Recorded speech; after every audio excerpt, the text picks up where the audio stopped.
Around mid-2020, beneath a Pink Floyd Instagram post, a user named KaikeLimar22 left a comment that most people probably would have dismissed as a bot spam post and scrolled past without thinking much of it.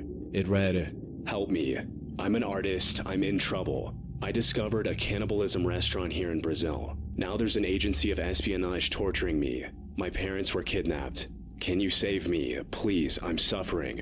But underneath this desperate post, he included his full legal name, contact number, complete address, and the location of the said cannibalism restaurant, along with its email and a link to its website. On its own, something like this would be easy to dismiss as a troll or a cheap stunt to grab people's attention. But when other users visited the profile, the situation became a lot harder to brush off. His account was filled with nearly identical posts, all repeating the same accusation and begging strangers to help him before it was too late. And in some of them, he even uploaded legal documents belonging to himself and his parents as a desperate attempt to prove that the people in the story were real. From there, the trail spread beyond Instagram. His Facebook account and X profile were filled with the same desperate pleas going back as far as 2018. And according to people who had been following his situation, he had also been directly messaging strangers with the same request for help for almost 2 years. Eventually, some users also found an art account connected to him, where he often posted dark and disturbing drawings with captions that use phrases like "destroy fascism" and "socialism is fascism," along with frequent references to the same cannibal restaurant. Because of this, one of the first theories many people landed on was that the entire thing was an ARG attempt gone too far. An ARG, or alternate reality game, is basically a fictional story told through real-world platforms, where creators use social media accounts and online profiles as pieces of the narrative. So, from this angle, Kaike's post could be read as a horror project that began with his art and then slowly expanded into something much harder to separate from reality. But that theory had one major problem. If this was a performance, it was an incredibly strange one. There was no clear puzzle to solve and no satisfying reveal waiting at the end. Instead, it was just Kaike repeating the same accusation with a level of commitment that made it feel like something he genuinely believed was happening to him. And that left one uncomfortable possibility. It's a little unnerving that he's been doing this since 2018. Right, that's some dedication. Especially if it's like today, like he's still doing it today. That's fucking like 8 years. I had to do some math. Open. What if he wasn't trying to create a horror story at all?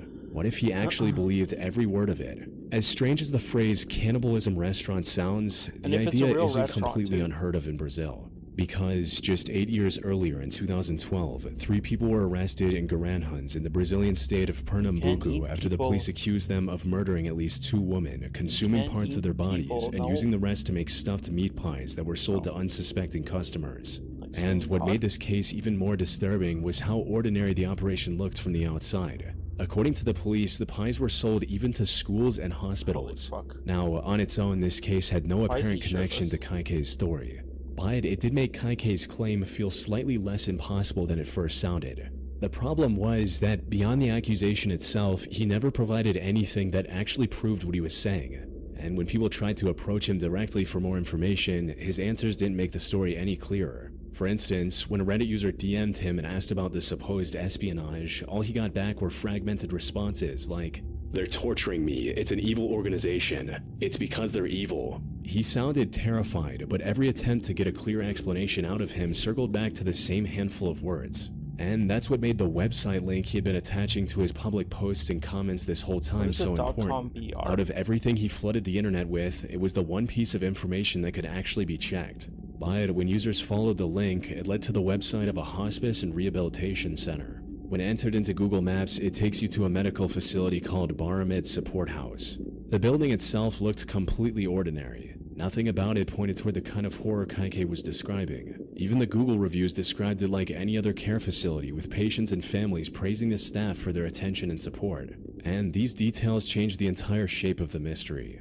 Maybe Kaike wasn't exactly lying. What if he's just Perhaps bored? he had been a patient in this medical center at some point, and because of some kind of severe paranoid psychosis, he had come to believe that the doctors and caregivers around him were not treating people, but harming them. It would explain why his story never produced any solid evidence, while also explaining why he seemed so genuinely terrified every time he repeated it.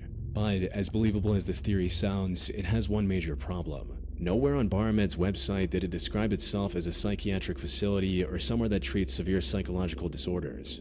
Their service seems to be directed mainly toward elderly patients. This makes it less likely for Kaike to be a patient at this medical center. But after spending more time with the details of this case, I started to notice something that I haven't seen anyone else point out. Kaike's posts always mention two things together: the cannibalism restaurant and the claim that his parents had been kidnapped.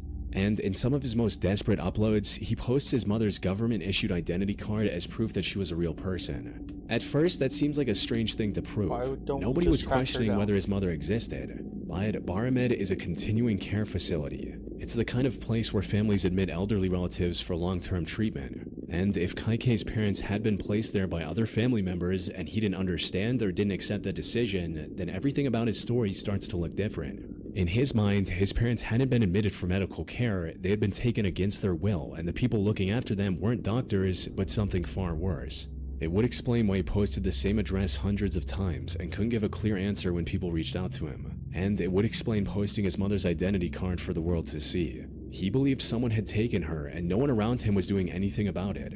Either way, both theories still rely on the same foundation: that Kaike was mentally ill and that his paranoia had gotten severe enough to twist a normal care facility into something horrifying inside his own head. Unfortunately, there is no way to confirm any of this, because at some point after the story started gaining attention online, all of Kaike's accounts went dark. It's possible that the people around him or someone who knew him eventually stepped in and got him the help he needed. But until Kaike himself resurfaces or someone who knew him comes forward with an answer, this is where the case stays. Sure. On April 1st, 2009, a YouTube channel named Bobby Joe Blythe 007 uploaded a strange video titled "Jesus Taught Me." It was old, blurry footage that was clearly transferred from a VHS tape and recorded in an entirely different era. It was taken on 13 December 1984. 1984, about 7 p.m. At first, it didn't get much attention and sat on the channel with almost no views for weeks. But when it finally caught the attention of viewers on martial arts forums, it quickly became one of the most disturbing pieces of footage to ever surface on the internet. The video opened inside a small karate dojo in Dumfries, Virginia, where a thin, soft-spoken man had apparently walked in off the street and told the people inside that he'd been trained in martial arts by Jesus Christ himself. Oh. This guy, like I say, he's a priest. He's a 10th degree red belt. And who'd you say promoted you to 10th degree red belt? Jesus did. Okay. Now, a claim like that obviously suggested the man may not have been in a normal state of mind, but he never came across as aggressive. In fact, he was even clear that he didn't want to hurt anyone, and that he only intended to demonstrate what he had learned. I won't brag or anything of that nature, but I can demonstrate. Okay, demonstrate on him. Well, I won't demonstrate on here. I will demonstrate around here. The other two men in the frame were the owner of the dojo and one of his students. Both were Marines. And once the man finished explaining himself, the owner told the student to face him. Despite the man repeatedly making it clear that he only wanted to demonstrate, the interaction turned violent almost immediately. And even as he tried to back away, the student continued attacking him while the owner watched and let it happen. Don't do that anymore.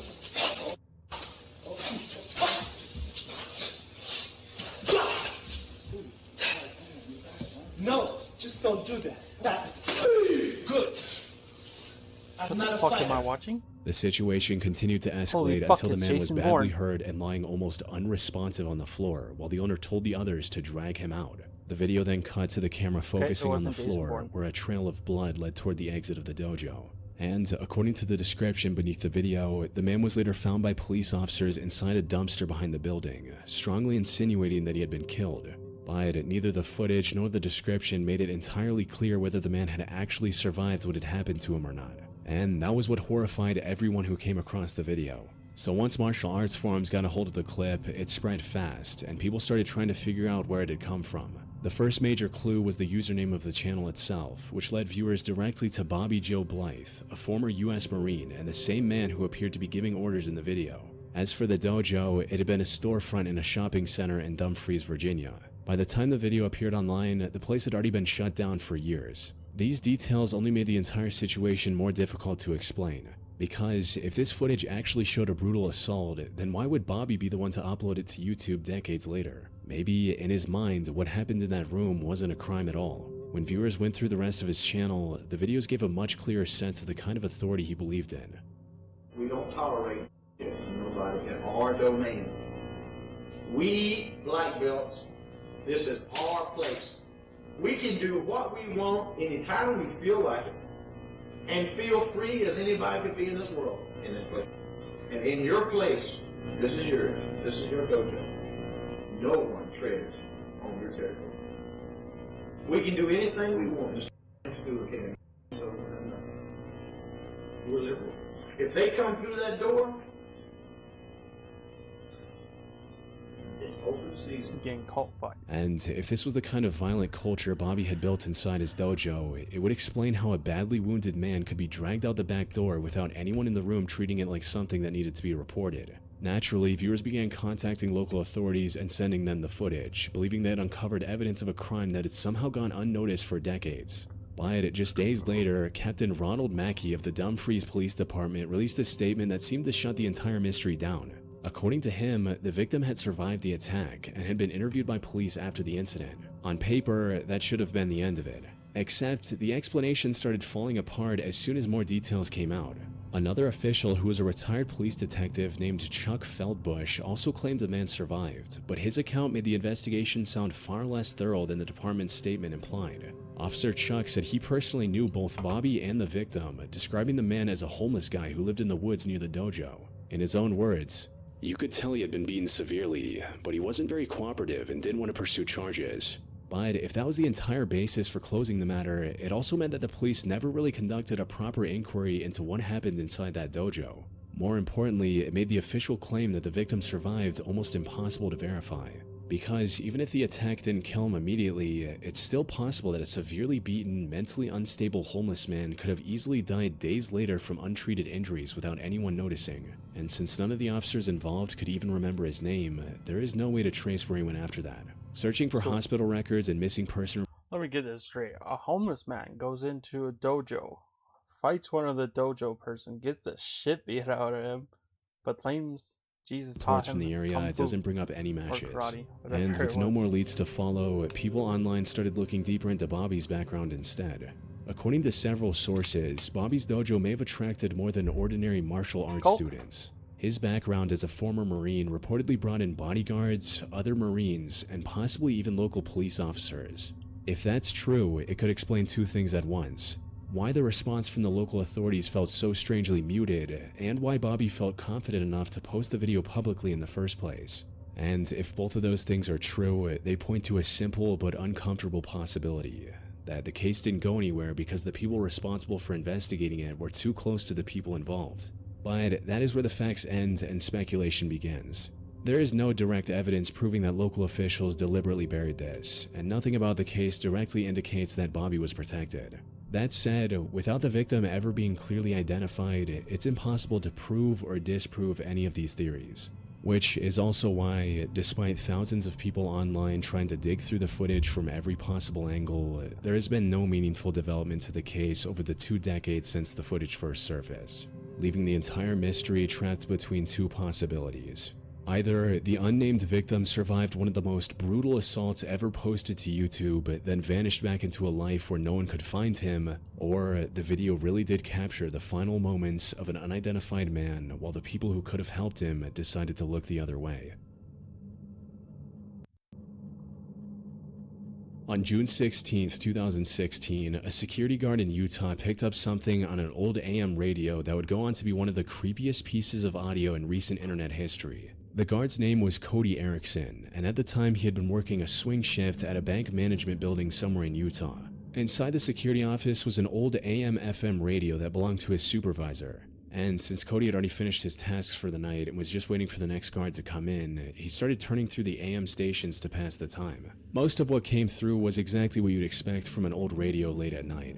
But then, somewhere between a sports station on one side and an old music station on the other, Cody heard a woman crying.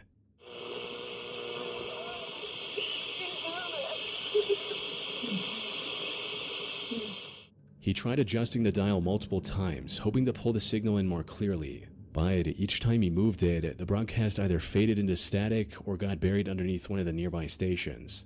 Still, what little came through was disturbing enough that he pulled out his phone and started recording. In the audio, the woman sounded like she was pleading with someone to leave her alone, and at one point, she mentioned 2 children.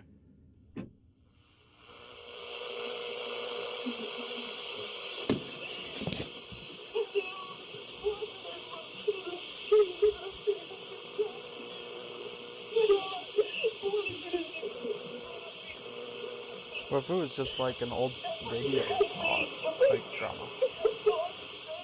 Huh? The signal continued wavering in and out throughout the recording, with her voice rising and disappearing beneath the noise.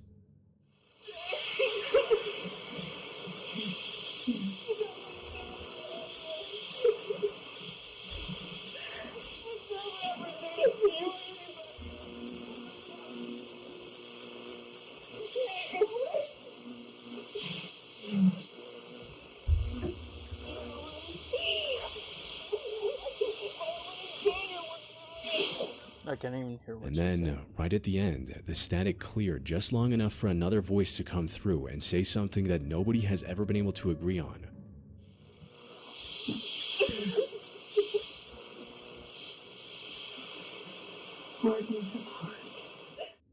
To most people who heard it, the words sounded like, "rip her apart."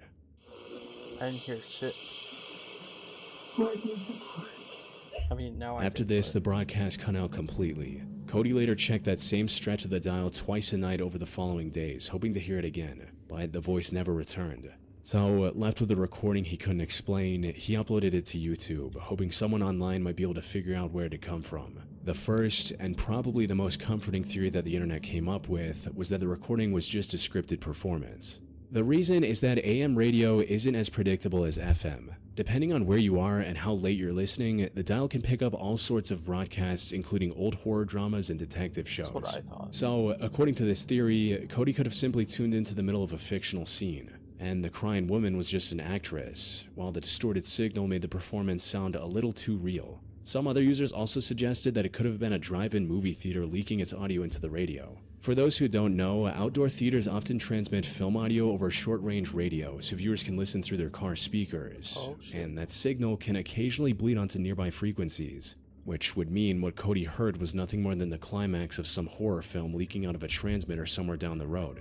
But while both of those explanations make sense on the surface, they run into 2 problems. First, over the years, no one has been able to identify any piece of media, including audiobooks, films, radio shows, and horror dramas that cleanly matches the phrases heard in the broadcast. And second, most modern drive-in theaters tell customers to tune into an FM frequency, not the AM band Cody was listening on. So, while a movie or radio drama is probably the easiest explanation to accept, it still doesn't account for why the source has never been identified. But probably the biggest reason people struggle to believe the performance theory was that the crying didn't sound staged. It didn't have the rhythm of an actor waiting for a line, or the clean emotional arc of a scene written to build tension. It sounded broken and uneven, like someone who was struggling to hold themselves together. And this led one Reddit user to suggest a very different theory. According to them, the recording may have come from a call-in radio show, possibly one where distressed callers reached out to a church or counselor for help, and the woman might have been crying while describing something terrible that had happened to her in the past. This would also explain how the final line might have been misheard.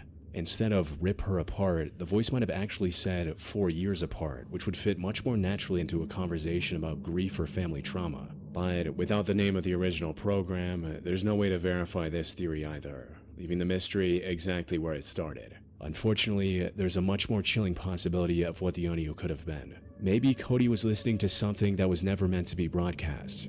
Some users pointed out that the audio could have been a leaked signal from a baby monitor nearby. Older baby monitors and wireless security cameras are known to transmit on frequencies that nearby receivers can accidentally pick up. And while that alone doesn't explain every technical detail of Cody's recording, there are real cases where this exact kind of stray signal ended up exposing something deeply disturbing happening inside a private home. For instance, in February 2004, a man in Milwaukee installed a wireless security camera in his home. But while he was flipping between his own cameras, his receiver accidentally picked up a signal from someone else's house. On the screen, he could see 2 young girls standing with their arms raised above their heads while a woman in the room appeared to be hitting them. When the man contacted law enforcement, police confirmed that his receiver was likely picking up a cross signal from another camera within a radius of about 75 to 150 feet.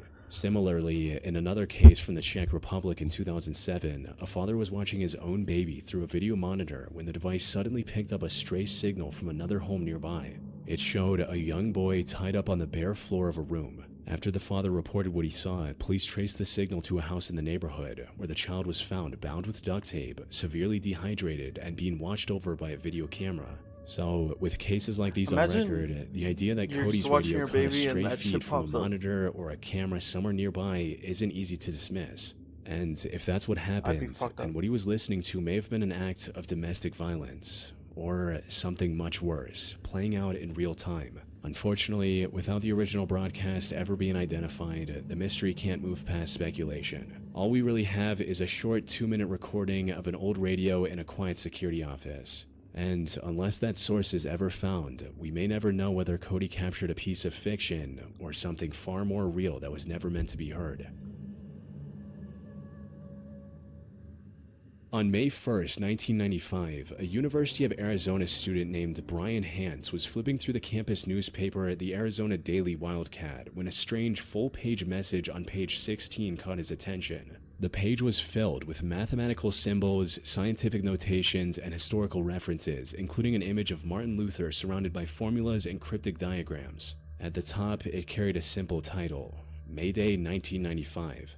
At first, Brian didn't think much of it, assuming it was either an invitation to some college fraternity or some secret club. But this assumption would be proven wrong over the next 2 years, because every year a new version of the same kind of message appeared in the paper. The pages blended mathematics, maps, biblical passages, historical figures, scientific diagrams, and fragments written in Latin, Greek, Hebrew, German, and other languages. Some even included musical notation or hand-drawn illustrations. Others referenced philosophers, theologians, and pivotal moments in history. By 1997, Brian was working as the web administrator for the Arizona Daily Wildcat, which gave him access to the paper's entire archive. So he spent days digging through decades of old issues, and what he found unsettled him on 2 fronts. First, these cryptic pages weren't new. He found similar messages stretching back years, eventually tracing the mystery back to the early 1980s. Second, despite appearing in the newspaper for years, no one at the Daily Wildcat seemed the to know who was CIA? behind them. The ads were simply delivered through a lawyer, leaving the real Recruiting. author completely anonymous. So, to keep track of everything, Brian created MaydayMystery.org and began archiving every page he could Oh, find, shit. hoping that if enough Never people mind. looked at them CIA together, is not- someone might finally crack what Not they doing meant. all that. Digging through the website, you'll find that although every issue brought a different looking puzzle, some elements kept repeating. The first and most obvious was the hand-drawn smiley face, which over the years had become something like a signature or logo for the person or people behind the mystery. A small, smirking man with 2 dots for eyes and a sly grin tucked into the corner of page after page. On top of this, Martin Luther also appeared repeatedly, either directly or through references. And so did one particular word, Leitmotiv. It's a German word that means recurring theme, which is interesting because recurring themes are exactly what these advertisements seem to rely on. At first glance, it's easy to dismiss the archive as the work of a schizophrenic, a theory that has been debated for years on the internet. But after combing through dozens of them, there are 2 reasons why I don't think that theory holds up. For one, the advertisements are incredibly detailed. They pull together mathematics, history, religion, science, multiple languages, maps, and recurring symbols in ways that stay surprisingly consistent over decades. Then there's the money. By 1997 alone, dozens of Mayday advertisements have already been published, and new ones have continued appearing almost every year since the early 1980s, he does it, like, with smaller multiple updates times being a released year. in between. A full-page ad in the Wildcat can cost hundreds of dollars each time, which suggests that whoever was behind them had both the financial resources and a long-term commitment to the project. For years, the identity of the people behind these advertisements remained a complete mystery, until Brian finally found the first real lead. It wasn't the anonymous author, but the man who had been submitting the advertisements to the newspaper for years, a Tucson attorney named Robert Truman Hungerford. Brian first learned about Robert after unexpectedly receiving an email from him. Robert confirmed that he acted as the legal representative for the people behind the advertisements. Yet, despite acting as the middleman, he consistently refused to reveal who his clients actually were.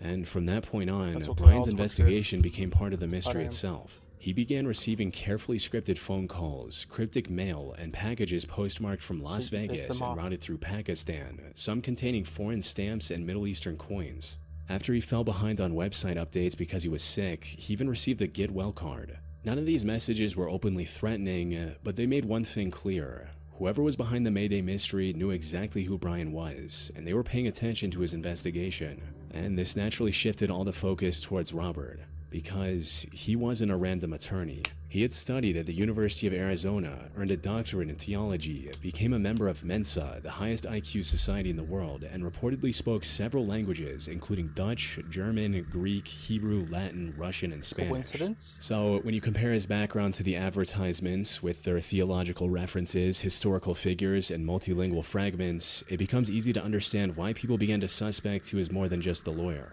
There's one more detail that makes the connection a lot stronger. If you pull up Robert's old University of Arizona yearbook photo, he appears to have close cropped hair, the eyebrows running almost straight across, and a faint smile, all of which looks exactly like the little smirking man at the bottom of pages. However, he has repeatedly denied being the sole creator. Instead, he claims he was representing an organization known as the Orphanage. In interviews over the years, he described the Mayday mystery as a work of art, while also suggesting there was a real society behind it who dealt with future events. He also insisted that everything needed to understand the mystery is already publicly available on Brian's website, encouraging people to pay particular attention to its theological themes. But if the orphanage is real, no one has been able to prove who they are. Over the years, theories have ranged from a political activist group with roots in the Vietnam War era, to an alternate reality game, to a massive work of conceptual art designed to reward only the most obsessive investigators. Yet, none of these theories explain every piece of the mystery. And it's not because people haven't tried over the decades. One young woman once drove from Phoenix to meet Brian at a cafe in downtown Tucson, carrying a thick binder of research. She believed the Mayday mystery was connected to the Zodiac Killer, comparing symbols from the ad with ciphers and envelopes linked to the case. You know what's funny? Brian I heard her kinda thought out, the same but told her thing he when I didn't think first that saw was it.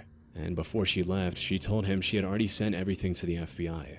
But not every theory was that far-reaching. One of the most interesting clues came from an anonymous contributor on Brian's website who used the name Nira Terminal. We'll be back. What the fuck is that? Different encounters. Mr. Unlike most think I people, this person seemed to understand how I at need least to make part of the coffee, puzzle I'm worked. tired. For one of the earlier ads from the 1980s, the person pointed out that if you counted the brushstrokes in the Chinese characters, you got 24, and if you counted the letters in the English word above them, Richmond, you got 8. Put them together and you get 8/24, or August 24th. And sure enough, the next ad in the series had appeared on August 24th. However, it remains as one of the only times anyone has ever produced a clean, verifiable decode of any part of the mystery. Don't worry, Brian boys, I became got this. convinced that I'll Nira solve Terminal it. was somehow connected to the orphanage. However, even that breakthrough only cracked one tiny piece of one ad out of hundreds. Just kidding. And that is what makes the Mayday mystery so unsettling. Every time one part begins to make sense, the larger picture becomes even harder to see. On one occasion, Robert claimed that the mystery went back even further than the newspaper ads. According to him, the first message existed long before 1981, but in a different medium. He refused to say what that medium was, only explaining that the earlier messages were designed so that someone would have to be inside the group to even recognize them. Which means Brian's site may not even contain the complete archive of these puzzles. Nonetheless, for nearly 3 decades, Brian preserved the ads, letters, and any clues connected to the mystery. But even after all this, he never came even close to understanding what the messages actually meant. After more than 40 years, countless investigators, and hundreds of theories, the Mayday mystery remains unsolved. Do you know if On there's any September weather 12, videos? 2008, a 49-year-old Could've watched Delta Airlines more people employee getting named fucked by the Charles weather. Peck was on his way to Los Angeles for a job interview. The interview was at Van Nuys Airport, and if he got the job, it would finally allow him to move to California and marry his fiancée, Andrea Katz, who had been waiting for him in Westlake Village. But unfortunately, he never managed to reach the station. Instead, he became part of a tragedy whose mystery remains unresolved to this day. At around 4:22 that afternoon, the Metrolink train he was riding collided head-on with a Union Pacific freight train near Chatsworth, California. It was later found that the Metrolink engineer had run the red signal because he was distracted by his phone, texting just seconds before the impact, which led to 25 people losing their No texting lives, and driving, Charles was one of even them. if you're in While a that train. was tragic on its own, what happened afterwards is the reason Charles Peck's story would continue circulating online years after the disaster. Andrea was driving to pick him up from the Moore Park station when she heard the news of the crash on the radio. She rushed to the scene, and Charles's family soon joined her, hoping he still might be somewhere inside the wreckage. And then, a few hours after the collision, they got their first sign of hope. Charles's son received a call. It was from his father's phone. Over the course of that night, Charles's phone reportedly called his son, his brother, his sister, his stepmother, and Andrea. In total, his family received around 35 calls from his number. But every single time they answered, there was nothing on the other end. Just silence, or a wash of static before the line went dead seconds later. That's and because terrifying. rescuers were still searching through the scene, the calls gave the family hope that Charles was still alive, just trapped somewhere in the wreckage. But roughly an hour after the last call, rescuers finally located Charles's body deep inside the first train after tracing him using the signal from his phone. According to the reports given to his family, he had likely died on impact before any of the calls were ever made. However, one detail didn't add up. Rescuers were never able to find his phone anywhere near his body. Now, for a lot of people online, there was only one way to explain that.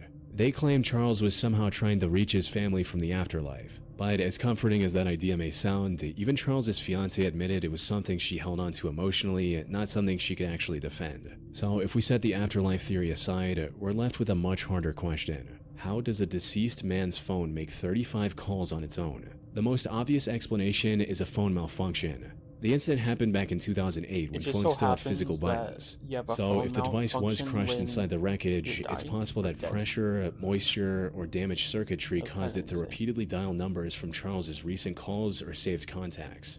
And at first, this theory seems to answer two of the hardest questions at once. It explains how the calls came from Charles's number even though he died on impact, and why nobody could hear anything on the other end. The reason the phone calls eventually stopped could simply be because the phone ran out of battery after switching through the phone book all night long. But the moment you look closely, this theory falls apart on one single detail. A damaged phone firing off signals at random isn't selective about who it calls. It would have hit coworkers, voicemail, or wrong numbers. Instead, every single one of those 35 calls went to a close family member, and not one rang a random contact, which pushes us toward a second, more disturbing theory. Maybe a survivor trapped inside the same wreckage, too injured to speak, found Charles's phone and scrolled through the recent calls, hitting one number after another, hoping someone would trace it back. But this still leaves two major questions unanswered. First, if a conscious person were calling for rescue, why dial the same 5 relatives 35 times and never once call 911? And if someone else was using the phone, why was Charles's body the one found after rescuers traced the signal, and to no phone at all? None of these questions disprove the theory, but they do keep it from being a complete answer. Did There's they ever also a find less the phone, you charitable think? version of that same idea. Instead of a survivor, maybe someone passing by the wreckage picked up Charles's phone from the debris and started calling his family as a sick, deliberate prank. And out of every I'd theory believe so that one far, over this is the only anything. one that fully accounts for the missing phone. Somebody took it with them. But it doesn't explain the fact that the rescuers located Charles by tracing the signal from his phone directly to him. If someone really took it with them, the signal should have led rescuers somewhere else entirely, not deep inside the first train where Charles's body was found. Which brings us to the most uncomfortable possibility. What if Charles didn't die right away? For that to be true, the coroner would have had to be wrong about the time of death. And at first, that sounds like a stretch. But it becomes a little less far-fetched when you learn that the officials handling this case had already made at least one documented error involving Charles.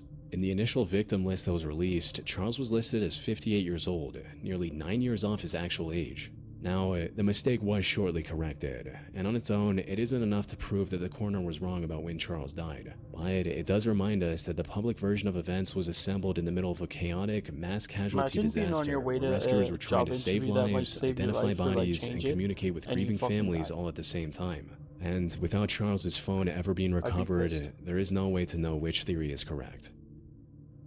Like, truly, I'd be just fucking pissed. I'd haunt people. Sounds like Ojo time. Feel the fun with all the latest slots and live casino games, with new ones added every week. Groovy. In the early hours of October 15th, 1980, a small staff at I wanna WCPO in watch this. Cincinnati